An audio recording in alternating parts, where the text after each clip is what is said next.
materials at the polling unit. We have non-human materials at the polling unit for the purpose of the election. These are the ballot papers, the ballot box, the beavers machine, the voters register, and the electoral forms. That if you want to establish any infraction at the polling unit, at any polling unit, you must not go outside all of these things. It's either you bring the document, another one from outside, or you bring the human persons who witness what happened at the polling unit. You can't go outside.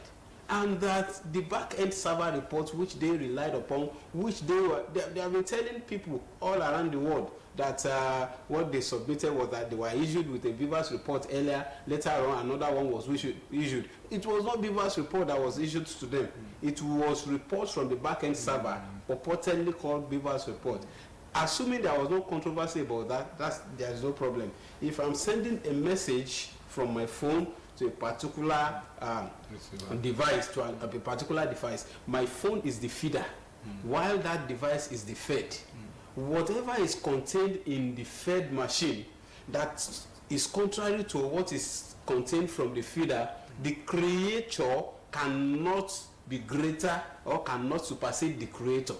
That is it. The beavers machine was the material used at the polling unit to conduct the July 16th governorship election in each polling unit. So if there was any controversy about what transpired at the polling unit, it had to be determined on the basis of the physical materials at the polling unit. So what the Court of Appeal said was that the voters register was the basis upon which a voter would turn up at the polling unit where in the constituency in which he is registered as a voter. If you are registered as a voter in a polling unit, that means the voters register is key. And you see that if you voted at the last election, or you as journalists, you may want to, yes, just to cover.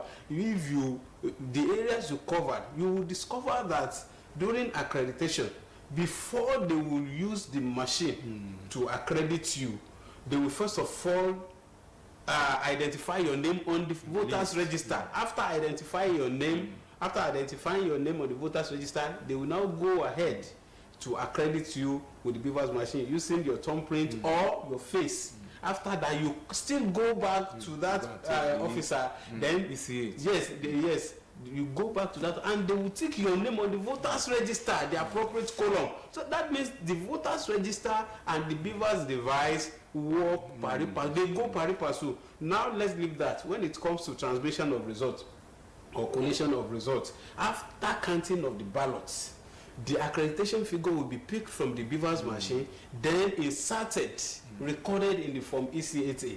Then the result of the vote scored by each party will be recorded as well in the electoral form before you will now use the beavers machine to capture the